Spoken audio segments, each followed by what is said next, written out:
Good evening, everybody. Good to see you. It is time for us to begin. We will be in Luke chapter 20. Luke chapter 20 tonight.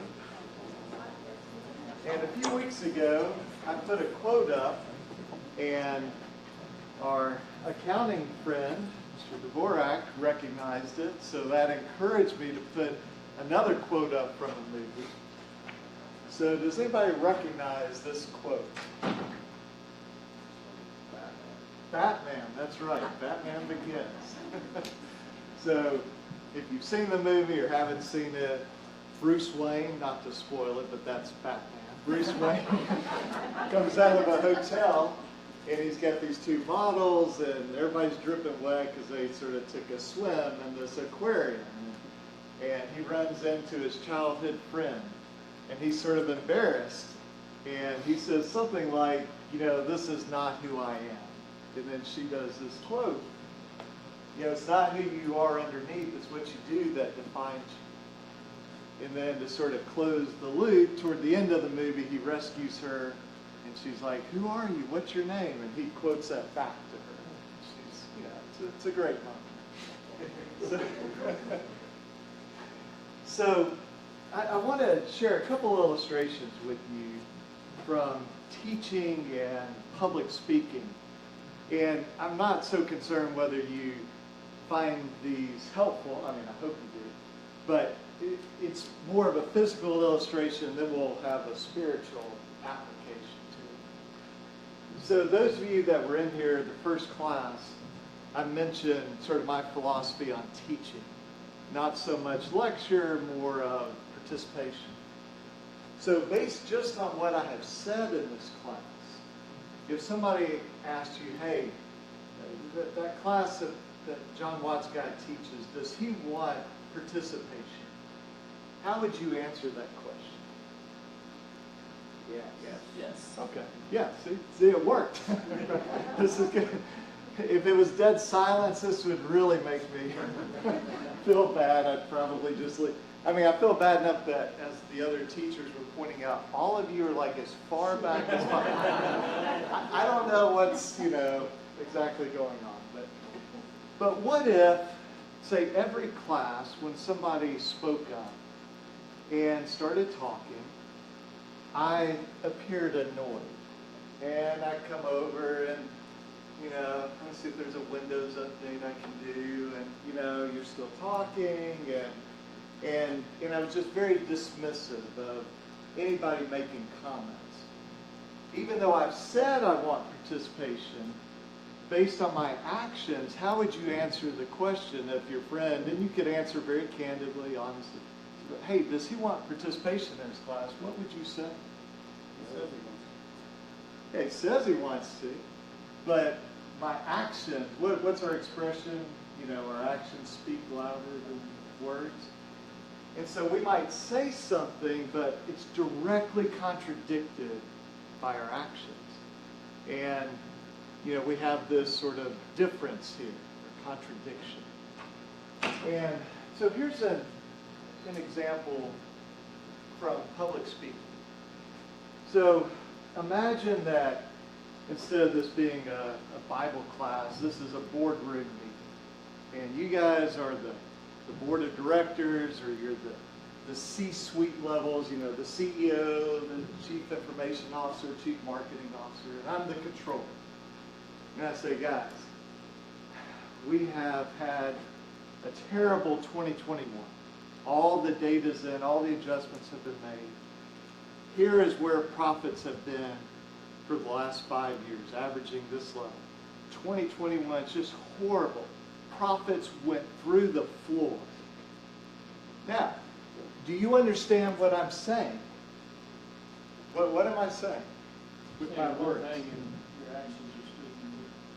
Yeah, profits are down, but my hand gestures are profits are going up.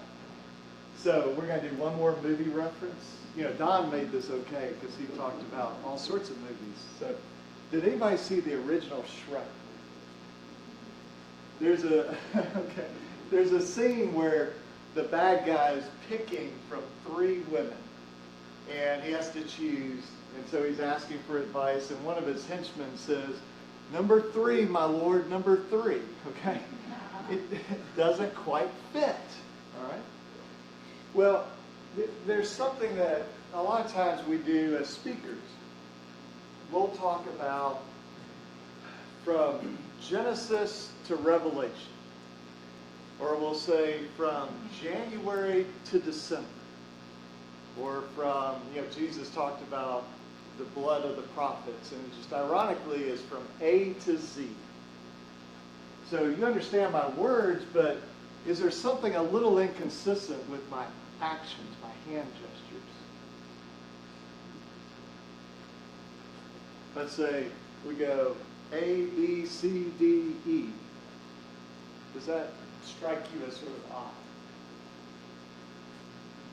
Well, I'm from Tennessee, and it did not strike me as odd, so I may be wrong. Perfectly normal, though. Let me ask you this. How do you read?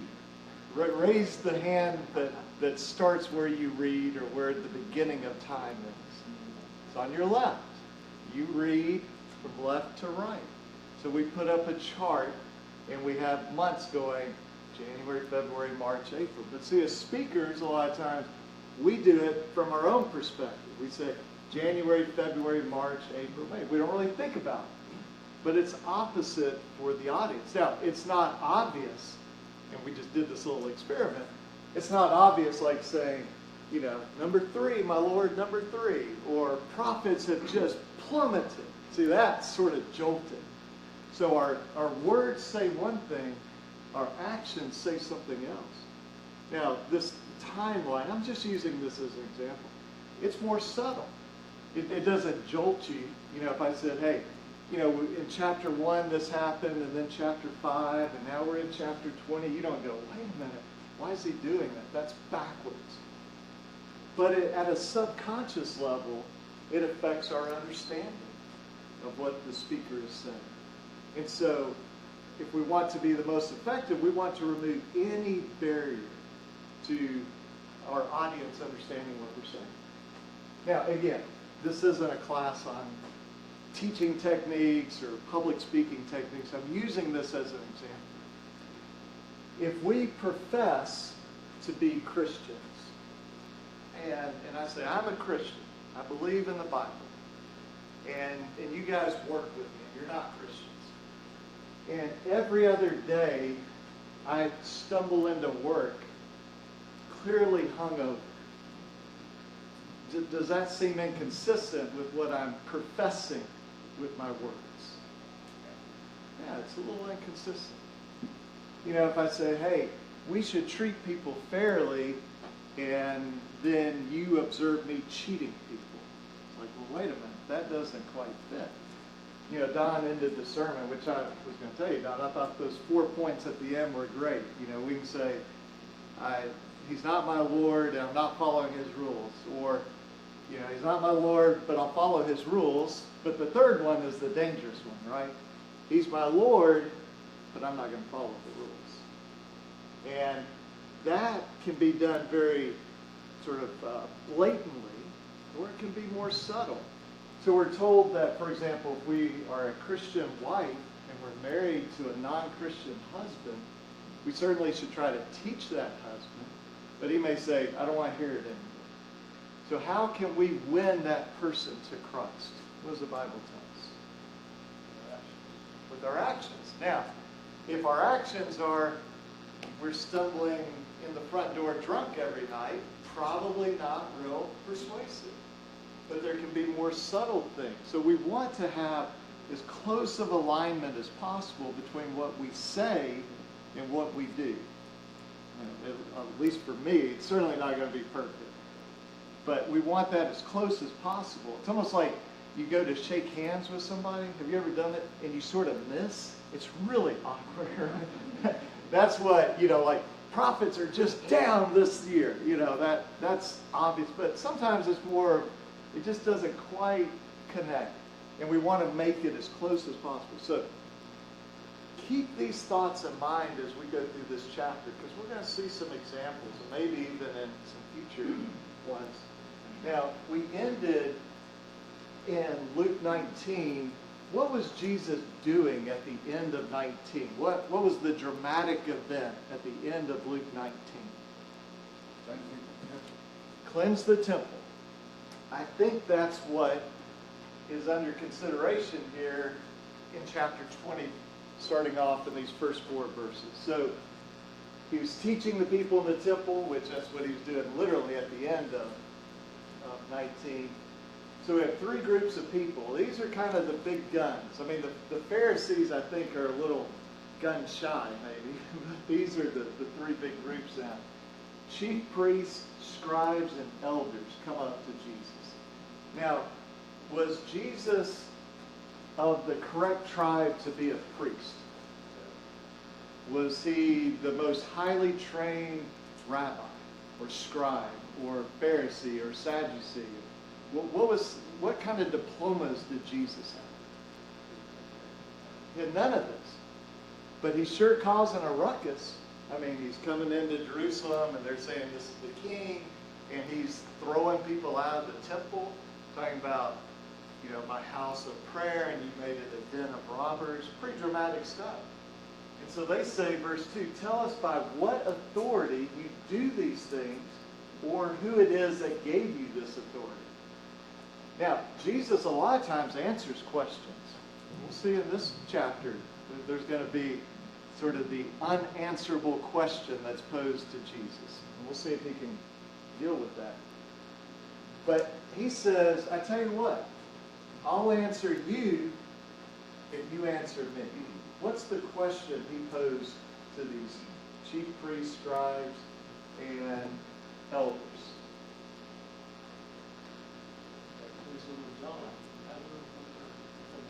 So he's going back to, you know, we start off early in the book of Luke, and it talks about, you know, everybody was coming out to John the Baptist. So this would not be, they go, what's he talking about? No, they would remember John the Baptist.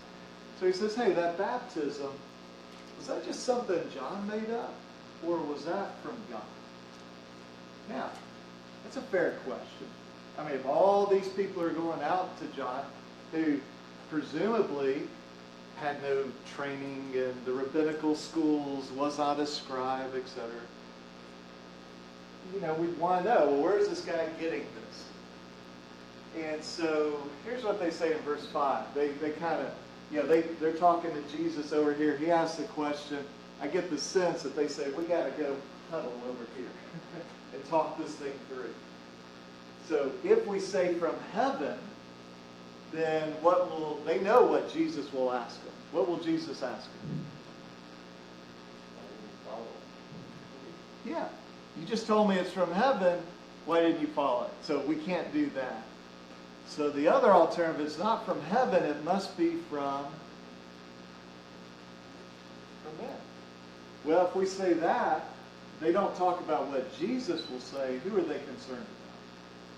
People. The people. What will the people do if they say that? Yeah. It's not, they'll be disappointed. The polling will show us go down a little bit. You know, we'll have a little dip in our polling.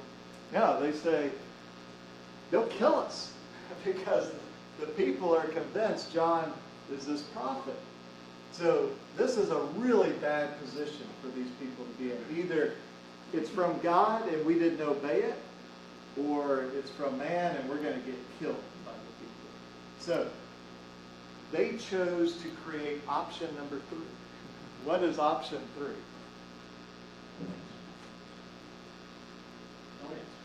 We don't know, right? They say, verse 7, they did not know where the baptism of John came from. So Jesus says, neither will I tell you by what authority I do these things. So it is a true statement. Jesus did not literally tell them the authority. But in his question, does he kind of answer their question? But let's think that through for a moment.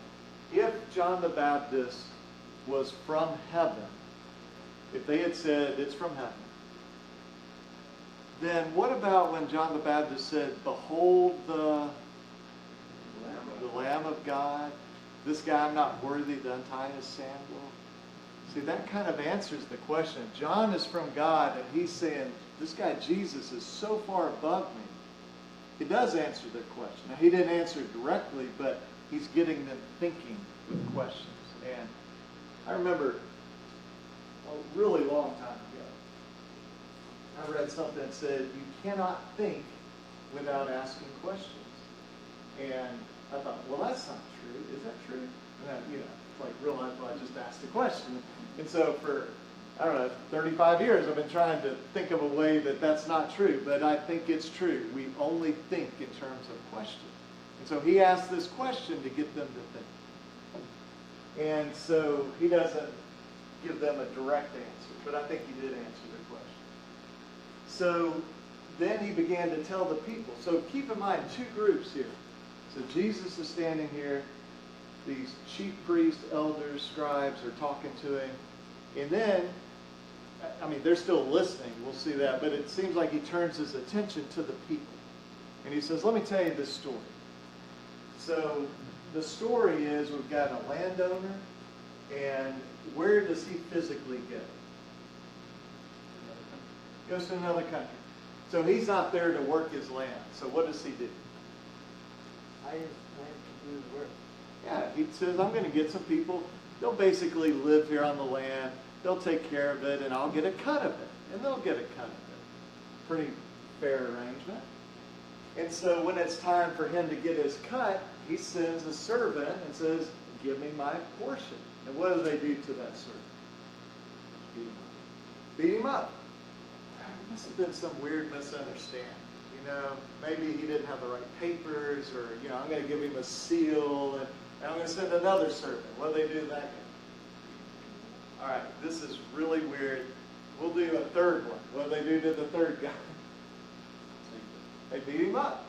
Now, I don't know, maybe it's just coincidence, but we see all these parables where it's like, one guy made 10 talents, or, one guy 5. There's typically groups of 3. And so finally the landowner says, all right, they know what they're doing, but I've got the ultimate solution. I will send them who? My son. How does he describe his son? What's that? He loved him. Yeah, he loved him. He says, this is my beloved son, which should sort of trigger memories in our mind. When have we heard that before? Yeah, baptism, this is my beloved son, I'm well pleased.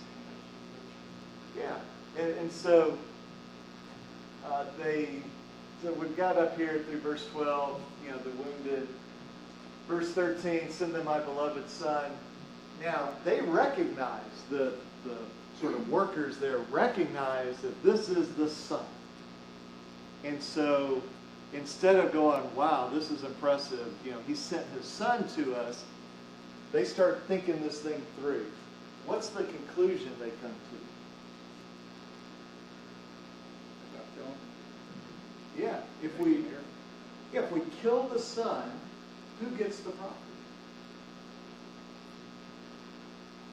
The ones working the property. Yeah, the ones working it. Now, there's a couple possibilities. One is, well, if the son is coming, then what must have happened to the dad? He died. Now the son's come. He doesn't have an heir, so we'll kill him. We'll get the property. There is a concept, I don't know if it existed back then, but there's a concept in our law, in this nation and other nations, that if you have possession of land against the wishes of the owner, adverse possession, you eventually get title to the land. You get ownership of the land. So if I build a fence on 10 feet of Arthur's property and it's there for, I don't know what floor it is, might be 10 years or 20 years or something, eventually the property that I built the fence, that's now my property. I don't know if that's what they were thinking, but somehow they said to themselves, let us kill him so that the inheritance may be ours. And so they didn't just think bad thoughts. What did they physically do? Carried it out. They killed it. Now, Jesus asked a very sensible question. What then will the owner of the vineyard do? He gets word back, hey, your beloved son has been murdered by these workers. what will he do? Oh, here's the property. Let me negotiate a deal with you. What's the owner going to do? We'll come back with vengeance. Come back with vengeance. That's right. He will come and destroy those tenants and give the vineyard to the others. When they, who is the they? Is that the people, the public he's talking to, or is that some other group, the they? Yeah, the scribes, the chief priests, the elders. When they heard this, they said, surely not. What are they upset about? Why are they saying, absolutely not? This will never happen. Implication that they are guilty. Yeah, you're saying we're guilty, okay? Or there might be vengeance against us, or somebody else may take our place. It may be any of those, it may be all of those. So we go on to verse 17. Jesus says, he looked directly at them and said, what then is this that is written? The stone that the builders rejected is the cornerstone. Can somebody explain this to me? Everyone who falls on that cornerstone will be broken to pieces, and when the cornerstone falls on anyone, it will crush them. Is that the same thing said two different ways, or do you view that as two different things? I think God thinks brokenness is different than we do. It's not only good, it's essential to be broken before you receive Him in your life. I agree with that. I think that's what that first part's talking about. It may just be, he's repeating it for emphasis sake and sort of two ways to illustrate it, but this makes me think of, don't we have a song that we sing? Something, I come broken, or, you know, at least that's how I take it. Now, I think this part, if that cornerstone falls on somebody, I think I can understand that, right? You know, if there's a contest between me and Jesus, who wins that contest? You know, that's clear. You know?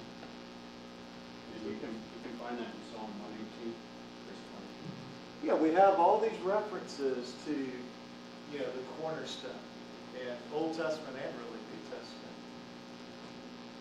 And so verse 19, scribes, chief priests, I'm sure the elders too, sought to lay hands on him that very hour, for they, I think helps us understand who the they was in that previous verse.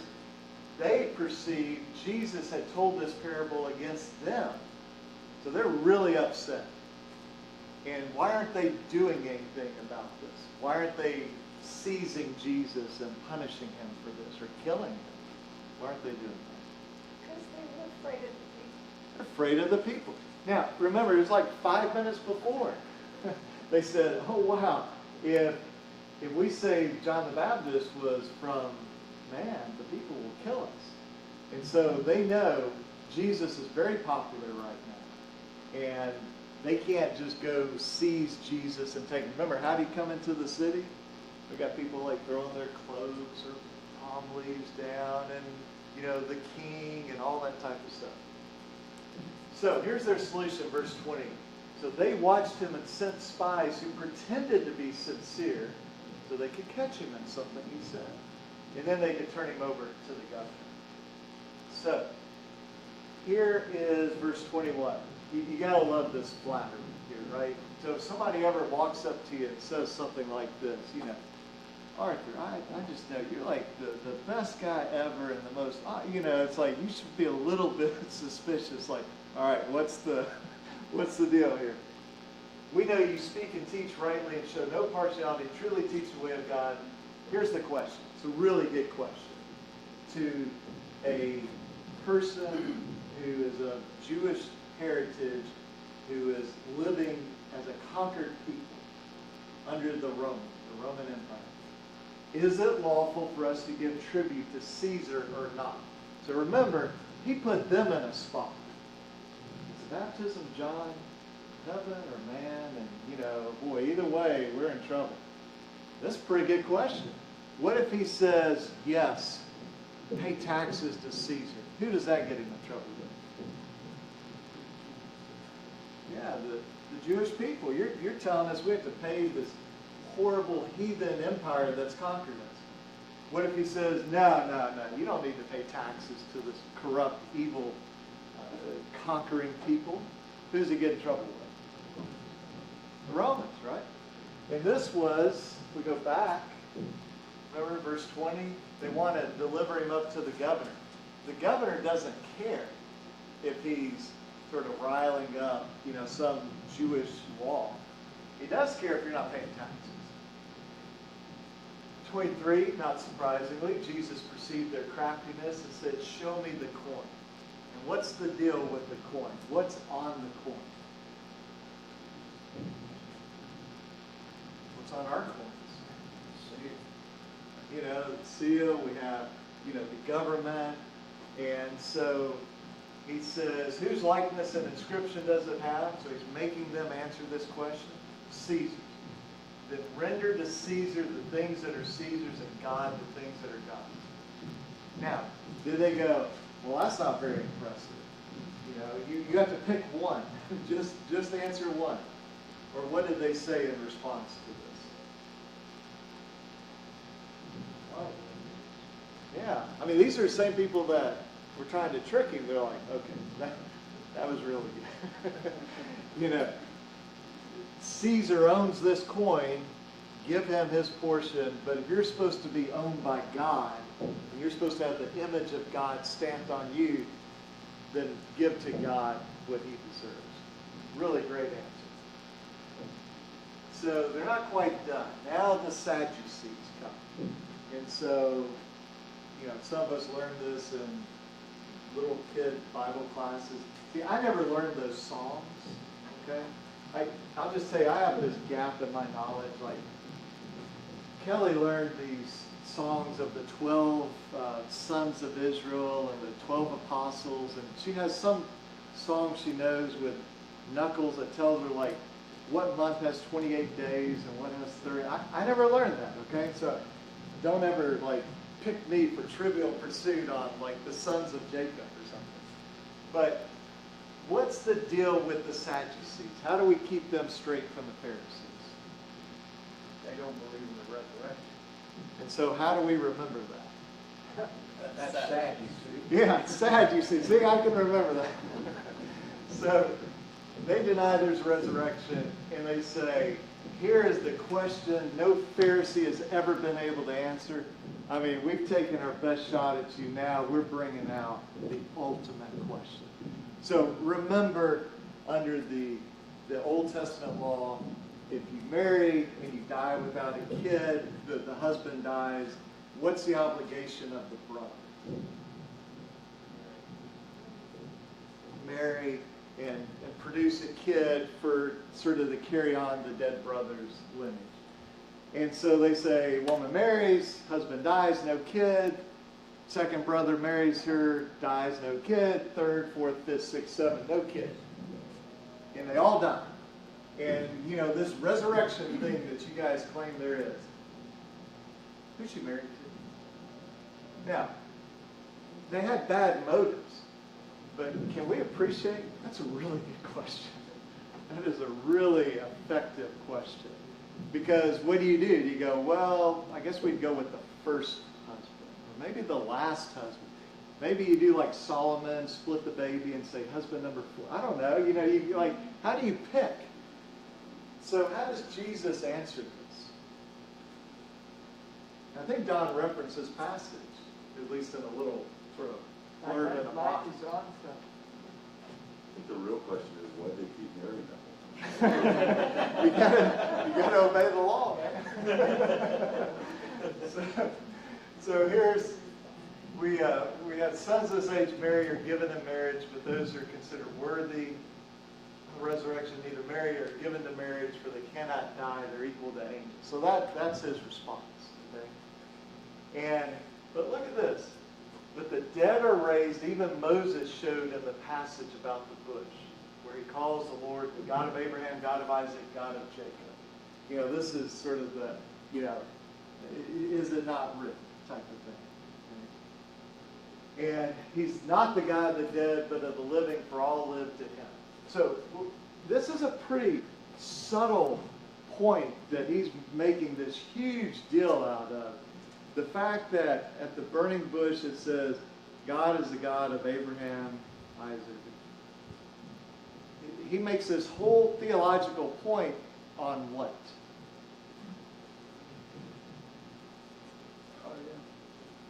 Yeah. You know, that I'm still their God. Well, if they're dead and gone and, you know, they don't exist anymore, then he wouldn't say, I'm the God of somebody that doesn't exist anymore. No, I'm the God of Abraham. He's still Abraham. He still exists. Now, we know that from, you know, a few chapters back, the rich man Lazarus. But this is, I mean, Jesus is picking this passage and saying, like, you need to study this passage very carefully. You should have concluded what I just told you, that there is a resurrection. Now, there's something else about the Sadducees. They don't believe in the resurrection. What else do they not believe in?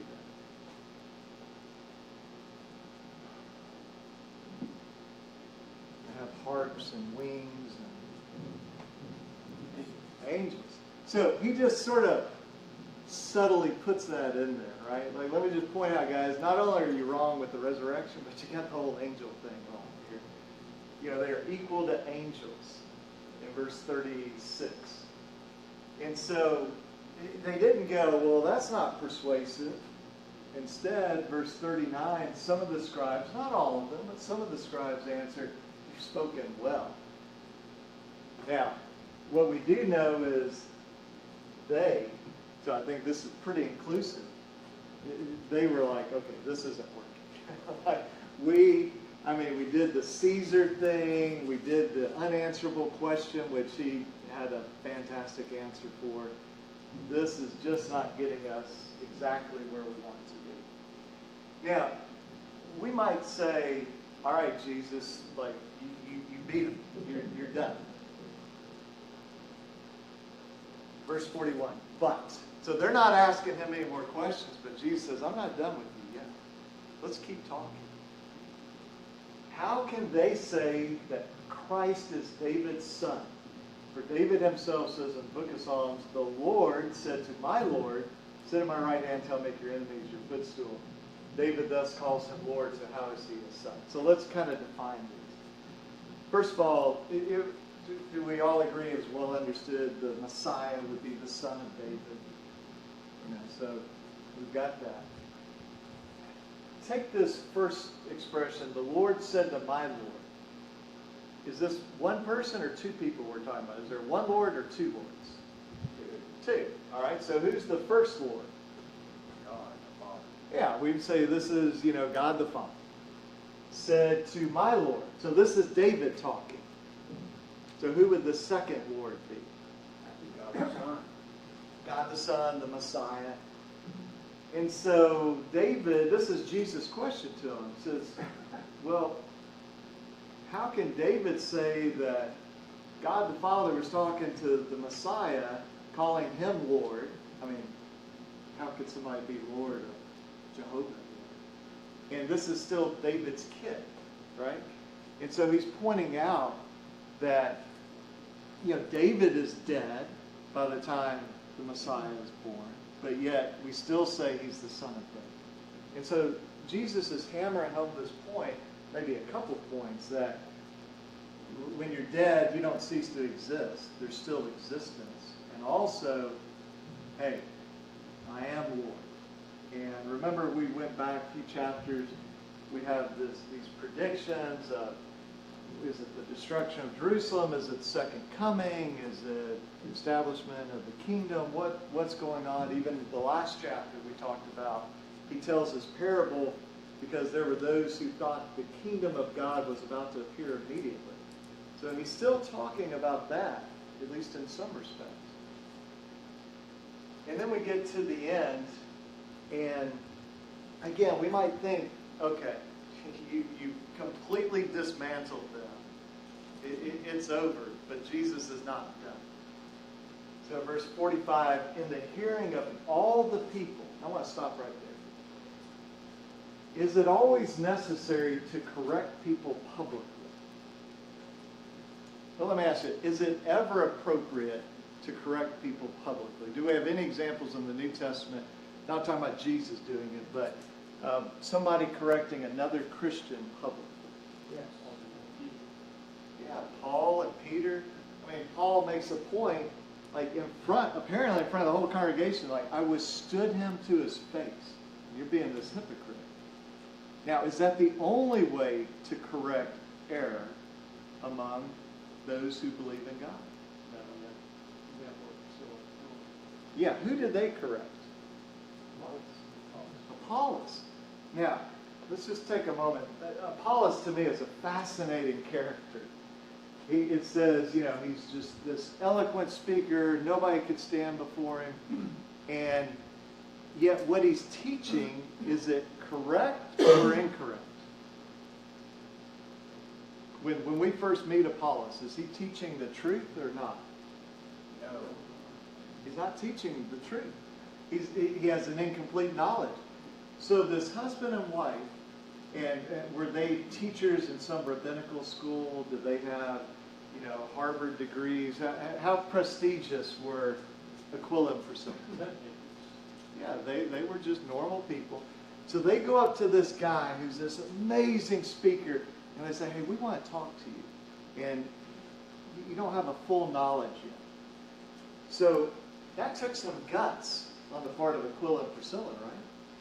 How about for Apollos? What would it be easy for somebody who's this amazing speaker and all these people are impressed with him, and then these two people who probably are not as educated as you come up to you and say, hey, we want to correct you with something. What would it be easy for Apollos to do?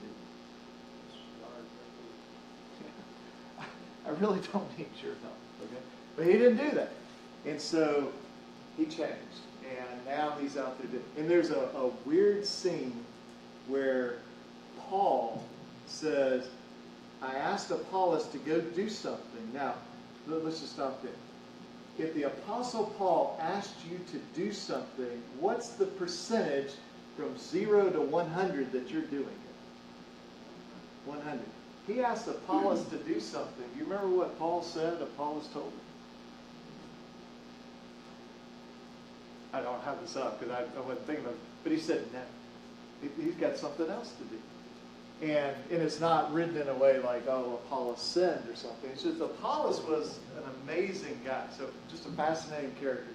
But that's an example. I know I went off on a little tangent there.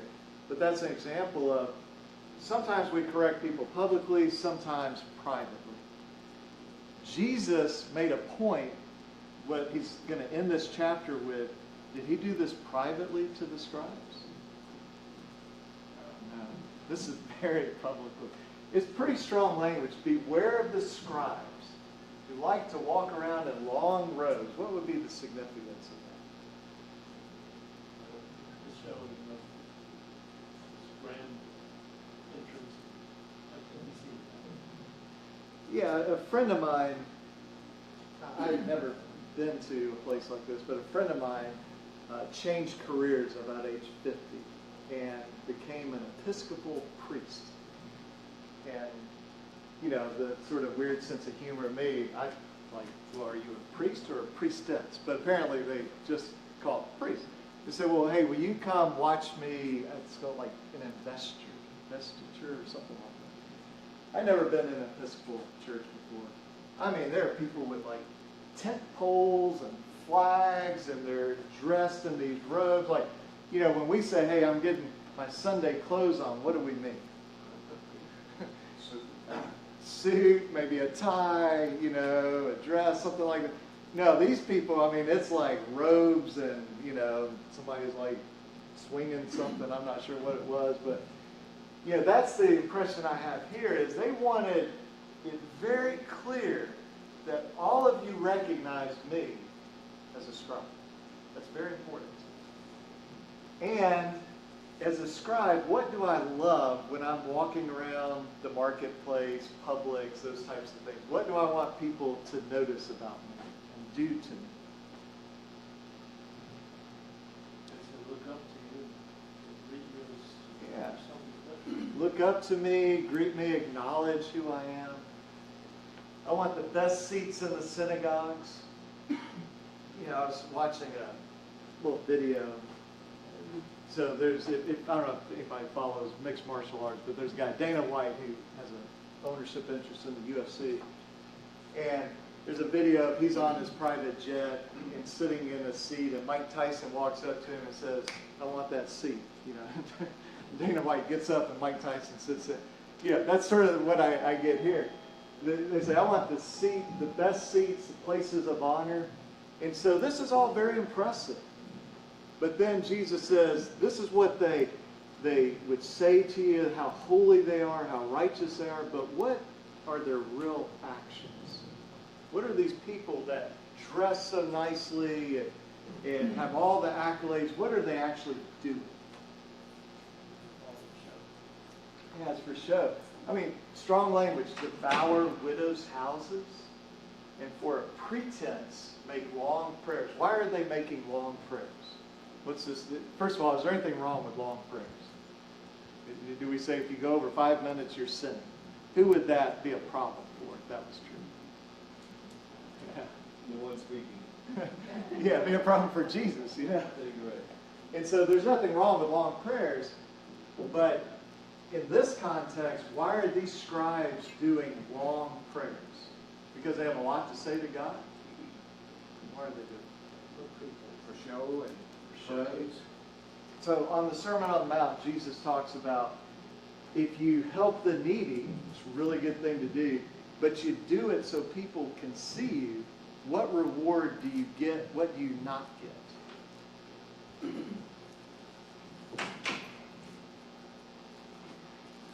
well, your reward is what you receive here on this earth and not treasure from heaven.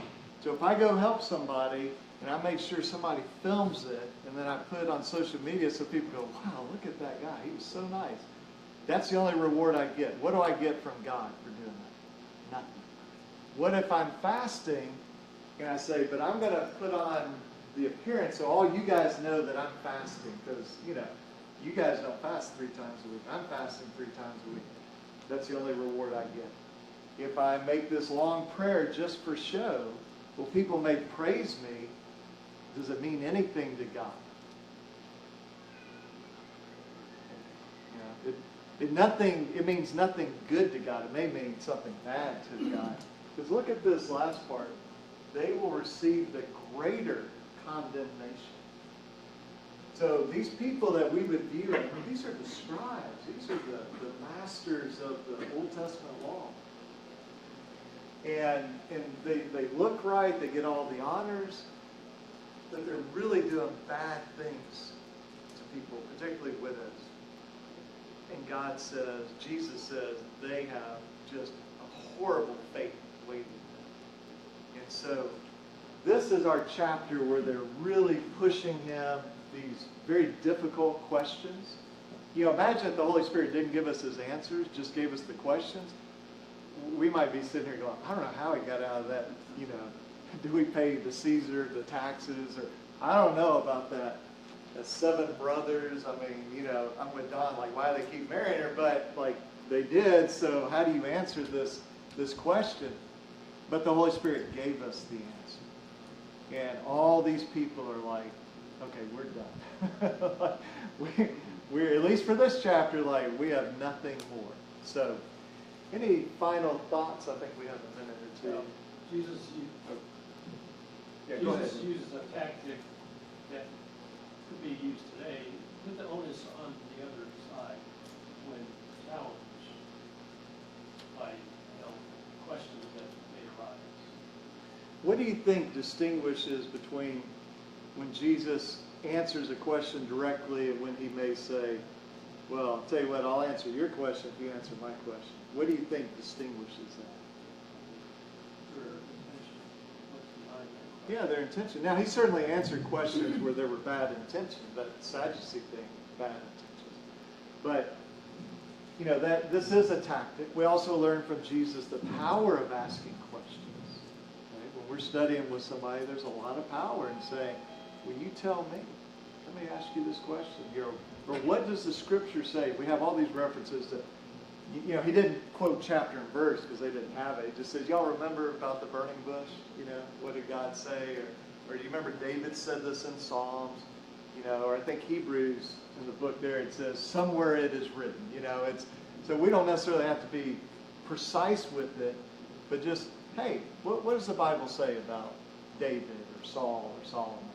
And so, anyway, hope this is helpful to you, and thank you guys for being here.